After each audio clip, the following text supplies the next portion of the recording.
কষিয়ে কষিয়ে মাছের ঝোল খেতে ইচ্ছে করছে, অথচ বাদ সাধছে আবহাওয়া।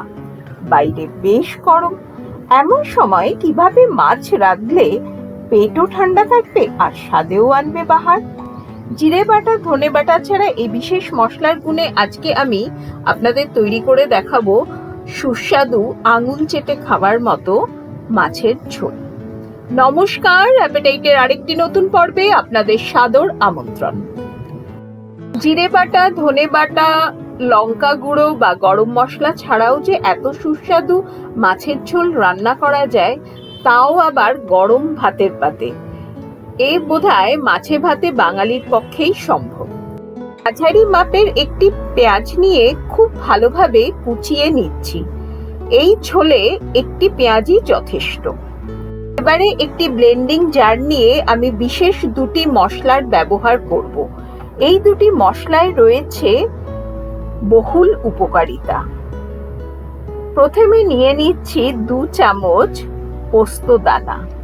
পোস্ত দানা যেমন পেট ঠান্ডা রাখতে সাহায্য করে, হজম শক্তি বাড়ায়, তেমনি এতে রয়েছে অ্যান্টিঅক্সিডেন্ট, যা ব্যথা উপশম করে, ঘুম ভালো হয়। সঙ্গে নিয়ে নিচ্ছি 2 চামচ সাদা তিল।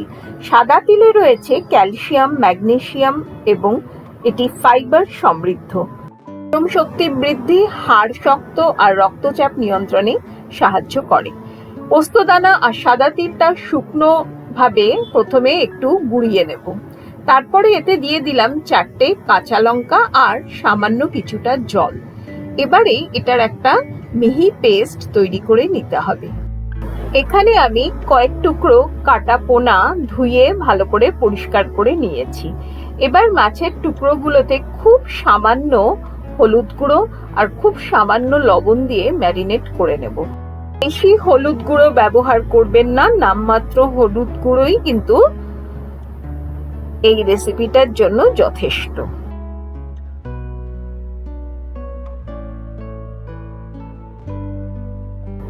এবারে গ্যাসে একটা কড়াই বসিয়ে তাতে দিয়ে দেব 2 চামচ সর্ষের তেল। তেল ভালোভাবে গরম হয়ে আসলে ম্যারিনেট করে রাখা মাছগুলোকে তেলে ছেড়ে উল্টে পাল্টে ভালোভাবে ভেজে নিতে হবে। আচ্ছা, মাছ ভাজা কিন্তু এক একজন এক এক রকম পছন্দ করেন। কেউ খুব হালকা মাছ ভাজা পছন্দ করেন, আবার কারো পছন্দ বেশ কড়া করে ভাজা মাছ। আমি এখানে উল্টে পাল্টে মাছগুলোকে হালকা ভাবেই ভেজে নিচ্ছি, খুব বেশি কড়া করছি না, কারণ আমার মনে হয় খুব বেশি কড়া মাছ ভাজলে না মাছের টেস্টটা চলে যায়।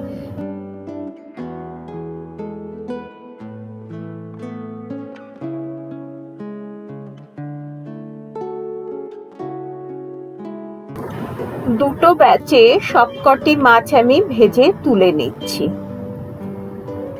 এবারে কড়াইতে যে তেলটা পড়ে থাকলো তাতে দিয়ে দেব 1/2 চামচের মতো কালো জিরে ফোড়ন।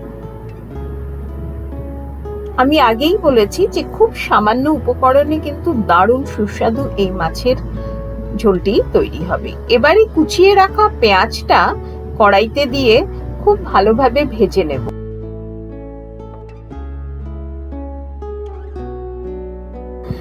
পেঁয়াজ জাস্ট হালকা রং ধরা পর্যন্ত কিন্তু ভেজে নেব। পেঁয়াজ ভাজতে ভাজতে এর মধ্যে দিয়ে দিলাম 2টো চিড়ে নেওয়া কাঁচা লঙ্কা। একটা জিনিস নিশ্চয়ই আপনারা লক্ষ্য করেছেন, এখানে কিন্তু আমি আদা বাটা বা রসুন বাটার ব্যবহার করিনি।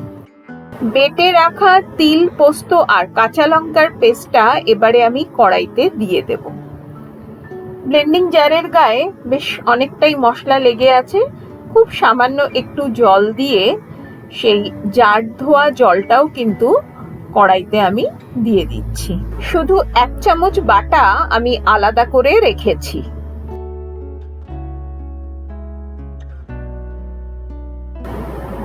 দিয়ে দিলাম স্বাদ অনুসারে লবণ,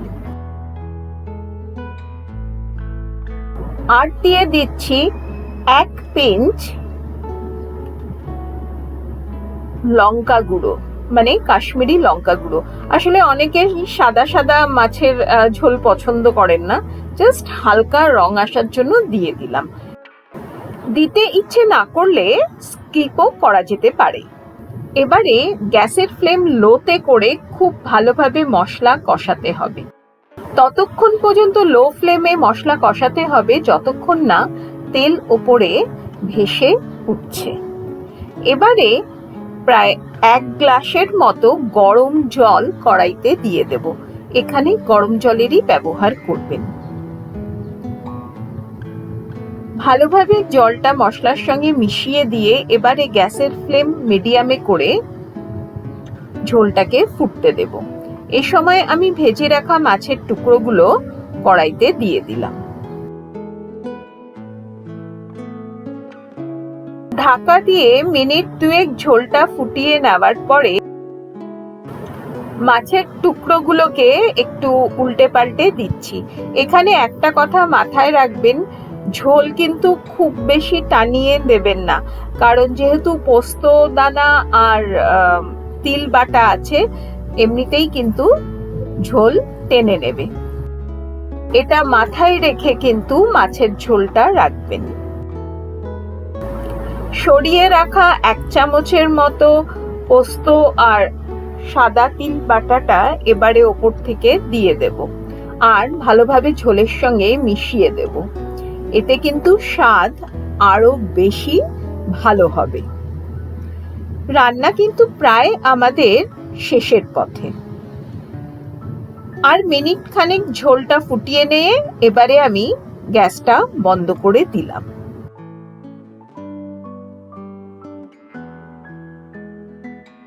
সাদা ভাত বলুন বা পোলাও, সবকিছুর সঙ্গেই কিন্তু সার্ভ করা যাবে আজকের তৈরি এই পোস্ত তিল বাটায় মাছের রেসিপিটি। মশলাবিহীন হালকা পাতলা এই মাছের রেসিপিটি এবারের গরমে কিন্তু একবার অতি অবশ্যই বানিয়ে দেখতে পারেন। আশা করি বাড়ির সবার ভালো লাগবে। আজকের উপস্থাপনা আপনাদের কেমন লাগলো অতি অবশ্যই আমাকে কমেন্ট করে জানাবেন। যদি ভিডিওটিতে কিছু ভালো লেগে থাকে তাহলে লাইক দিয়ে অনেক অনেক শেয়ার করবেন। আমার চ্যানেলে যারা নতুন বন্ধু তাদেরকে রিকোয়েস্ট করব চ্যানেলটি সাবস্ক্রাইব করে আমার পাশে থাকার, যাতে যখনই আমি নিত্য নতুন কোনো রান্নার ভিডিও আপলোড করব আপনাদের কাছে নোটিফিকেশন পৌঁছে যাবে। সামান্য কুচনো ধনেপাতা, কিছুটা রোস্টেড সাদা তিল আর কাঁচা সর্ষের তেল সার্ভ করার আগে ওপর থেকে ছড়িয়ে দিন।